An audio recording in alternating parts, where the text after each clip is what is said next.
பாடல்கள் மூலமா கதைகள் சொல்லி வளர்ந்த சமூகம் தான் நம்ம தமிழ் சமூகம். அப்படி பாடல்களையும் மக்களையும் பிரிச்சு பார்க்க முடியாது அப்படின்னு தான் சொல்லணும். அந்த காலம் முதல் இந்த காலம் வர ஏதாவது ஒரு ரூபத்துல பாடல்கள் நம்ம லைஃபோட கனெக்ட் ஆகிட்டே இருக்கு. எல்லா சூழ்நிலைக்கும் பாடல்கள் தான் ஒரு மனுஷனுக்கு சிறந்த மருந்தா பயன்படுது. அந்தந்த கால பாடலாசிரியர்கள் அந்தந்த கால சூழ்நிலைய பாடல்கள்ல ரிஃப்ளெக்ட் பண்ணுவாங்க. அண்ட் இந்த பதிவுல தமிழ் சினிமாவுல இப்போ ட்ரெண்ட்ல ரொம்ப பிஸியா இயங்கி வர டாப் 4 பாடலாசிரியர்கள் அண்ட் அவங்க வாங்குற சம்பளத்தை பத்தி தான் பார்க்க போறோம். விவேக் எனக்குள் ஒருவன் படத்துல வர பூ அவிழும் அப்படிங்கிற பாடல் மூலமா அறிமுகமாகி சுமார் 8 வருடங்களா சக்சஸ்ஃபுல்லா கலைத்துறையில ரொம்ப பிஸியா இயங்கிட்டு வராரு. அண்ட் இப்போ தளபதி விஜயோட ஆஸ்தான பாடலாசிரியரா உருவெடுத்திருக்காரு. ஒவ்வொரு பாடலுக்கும் பெரிய மெனக்கடல் போட்டு எழுதக்கூடிய திறன் படைத்த பாடலாசிரியர்.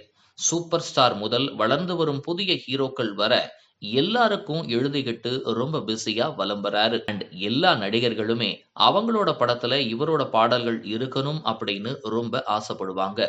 சுமார் 1 லட்சம் முதல் 2 லட்சம் வரை ஒரு பாடலுக்கு இவர் வாங்கலும் சுமார் 1 லட்சம் முதல் 2 லட்சம் வரை ஒரு பாடலுக்கு இவர் வாங்கும் சம்பளம் அப்படின்னு சொல்லப்படுது.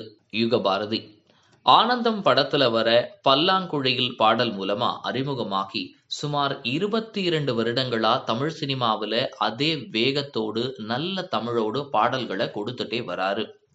ஆரம்ப நாட்கள்ல தூய தமிழ் சொற்களை பயன்படுத்தி எழுதி வந்த யுகபாரதி காலத்தின் போக்குல கமர்ஷியல் கவிஞராகவும் மாறி இப்போ பரபரப்பா இயங்கிட்டு வராரு. இப்ப இவர் ஒரு பாடலுக்கு 1 to 2 லட்சம் வரை சம்பளமா வாங்குறாராம்.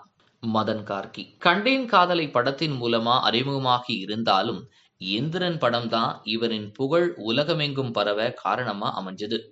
கவிப்பேரரசு வைரமுத்துவோட மகன் அப்படிங்கிற அடையாளம் முதல்ல சொல்லப்பட்டாலும் கோ படத்துல வந்த என்னமோ ஏதோ பாடல் இவரை வேற ஒரு புகழ் எல்லைக்கு கொண்டு போச்சு அப்படின்னு தான் சொல்லணும். அண்ட் இப்போ இவரு வசனங்கள் மற்றும் பாடல்கள் அப்படின்னு ரெண்டுமே எழுதிட்டு வராரு. டெக் கவிஞர் அப்படின்னு இவருக்கு ஒரு செல்ல பெயரும் உண்டு. சுமார் 15 வருடங்களா திரைத்துறையில ரொம்ப சக்சஸ்ஃபுல்லா அவரோட பங்களிப்பை கொடுத்துட்டு வராரு. இப்போ இவரு ஒரு பாடலுக்கு 2 to 3 லட்சம் வரை சம்பளமா வாங்குறாராம். கார்த்திக் நேதா 2004ல தொட்டிஜெயா படத்தின் மூலமா இவர் அறிமுகமாகி இருந்தாலும் இவருக்கு 96 படம் தான், அதாவது 2018ல வெளியான இந்த படம் தான் இவரின் புகழ் வெளியே திறந்து விட்டுச்சு அப்படின்னு தான் சொல்லணும். இவரோட தனித்துவ மொழி நடை சொல்லாடல் எல்லாம் இவரை இன்னும் பிரபலமடைய வச்சிருக்கு.